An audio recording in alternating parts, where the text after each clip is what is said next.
Hello, welcome. ICC বর্ষসেরা test cricket দল ঘোষণা করেছে। সেখানে এক্সপেক্টেড যেটা ছিল যে জয়সওয়াল তো থাকবেই, কারণ জয়সওয়াল যেভাবে খেলেছে ইন্ডিয়ার টিমের হয়ে বা ওয়ার্ল্ড ক্রিকেটে 2024-এ যেভাবে ও টেস্টে খেলেছে, ও তো এমনি থাকারই কথা ছিল। জয়সওয়াল আছে, বেন ডাকেটও অ্যাকচুয়ালি ইংল্যান্ডের হয়ে ভালো খেলেছে। ওপেনিংয়ে এসে একদম হার্ড হিটিং, মানে চলো আর অ্যাটাকিং করো এরকম টাইপের খেলেছে। কেন উইলিয়ামসন বরাবরই ভালো খেলে গেছে। জো রুট আবার সেই ফর্মে আছে, যখনই টেস্টে আসছে, যখনই ও খেলতে আসছে 4 নম্বরে, তখনই রান পাচ্ছে। আর একজন হচ্ছে উদীয়মান প্লেয়ার হ্যারি ব্রুকস, ওখানে কিন্তু বলতেই হয়, কারণ ও 2022-এ ডেবিউ করে এখন 2025-এ চ্যাম্পিয়ন্স ট্রফিতে আমাদের ইংল্যান্ড টিমের ভাইস ক্যাপ্টেন হয়ে গেছে। খুব ভালো। কামুন্দু মেন্ডিস ও ভালো খেলেছে। জিমি স্মিথ, যে টেস্টে ভালো খেলার জন্য ওকে টি-20তেও চান্স দেওয়া হয়েছে, সেকেন্ড টি-20তে ভালো ব্যাটিং করেছে, যদিও আনফর্চুনেটলি আউট হয়ে গেছে। যাই হোক, রবীন্দ্র জাদেজা আর একজনের কথা না বললে নয়। বলে, ফিল্ডিংয়ে, তা বল বলো, ফিল্ডিং বলো বা আপনার ব্যাটিং বলো, যখনই ও যে জায়গায় চান্স পেয়েছে, যতটুকু চান্স পেয়েছে ভালো খেলেছে। পাট কামিন্সকে নিয়ে তো কোনো কথা বলা যাবে না। পাট কামিন্স তো অ্যাকচুয়ালি অস্ট্রেলিয়ার টিমকে যে জায়গায় নিয়ে গেছে এই মুহূর্তে, পাট কামিন্সের অনবদ্য পারফরমেন্স ইনক্লুডেড ক্যাপ্টেনশিপ জন্য অস্ট্রেলিয়ার টিম এখন নাম্বার 1-এ আছে। ও কিচ্ছু বলা যাবে না ওকে নিয়ে। ওর যা মাথা, ইমিডিয়েট ক্রিকেটিং মাথা যেভাবে কাজ করে, সেই কাজ করে। ম্যাট হেনরি নিউজিল্যান্ডের, ও ফাস্ট বোলার, দারুণ ফাস্ট বল করে। জাসপ্রীত বুমরা আর একজন, সেও জাসপ্রীত বুমরাকে নিয়ে আর একটা কথা, যে জাসপ্রীত বুমরা এই মুহূর্তে ওয়ার্ল্ড ক্রিকেটের number 1 fast bowler, included number 1 swing seam yorker যাই বলো, সব কিছুতে আছে। জাসপ্রীত বুমরাকে নিয়ে কিচ্ছু বলা যাবে না। কিন্তু আমার কথা হলো, ইন্ডিয়ার টিমের এই মিডিল অর্ডারে কেউ নেই। এই মিডিল অর্ডারে টেস্ট টিমে কেউ নেই। মিডিল অর্ডারে যদি একটা প্লেয়ার ভালো খেলতো, মিডিল অর্ডারে যে একটা সিঙ্গেল প্লেয়ার যদি ভালো খেলতো, তাহলে ইন্ডিয়ার টিমে দেখা যেত যে ইন্ডিয়ার টিমে ওই আইসিসি বর্ষসেরা যে টেস্ট দলটা যে ঘোষণা করেছে আইসিসি, সেখানে দেখা যেত মিডিল অর্ডারে একজন থাকলে এইবারে আমাদের WCC 2025-এ হয়তো কোয়ালিফাইও ইন্ডিয়া করে যেত। মানে মিডিল অর্ডারের কথা যদি আমরা ভাবি, রোহিত শর্মা, বিরাট কোহলি, ঋষভ পান্ত ছিল না, যাই হোক তো কিছুদিন আগে এসছে, KL রাহুল, এছাড়া আরও অনেক প্লেয়ারই ছিল মিডিয়াল অর্ডারে, যারা একজনও সেইভাবে পারফরমেন্স করতে পারেনি। আর ইন্ডিয়ার টিম ম্যানেজমেন্ট, BCCI কোনো সময়ই যে ইন্ডিয়ার টিমের মিডিল অর্ডার চেঞ্জ করতে হবে সেটা নিয়ে ভাবেও নি। ওই সিনিয়রদের চান্স দাও করে করে মানে এমন অবস্থায় নিয়ে গেছে যে মানে WCC 2025 কোয়ালিফাই ইন্ডিয়া করতে পারলো না।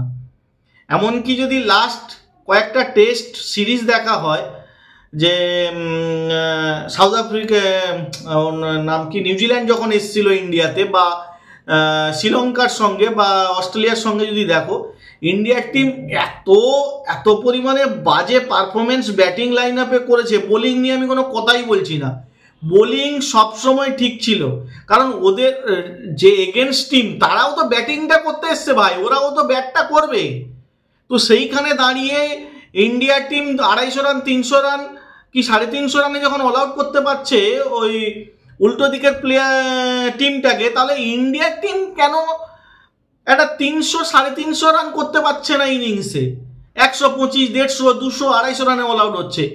এইটা ইন্ডিয়ার টিমে ভাবা উচিত, একদম ভাবা উচিত। আমার মতে দরকার পড়লে নতুন ছেলে যদি লাগে, নতুন ছেলে ভাই নিয়ে আসো। ওই বয়স্কদের রঞ্জি খেলিয়ে বা ডোমেস্টিক খেলিয়ে পারফরমেন্স করিয়ে আমি ফেরত নিয়ে আসবো, এটা একটা বাজে জিনিস, এটা চলে না, এটা ভুলভাল। ওইসব কথা বলে লাভ নেই।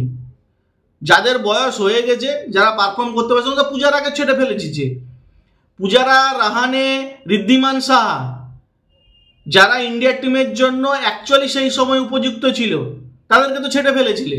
কারণ কি ছিল? কোনো কারণ ছিল না, উইদাউট কারণে। তো এখন তোমাদের এত কেন?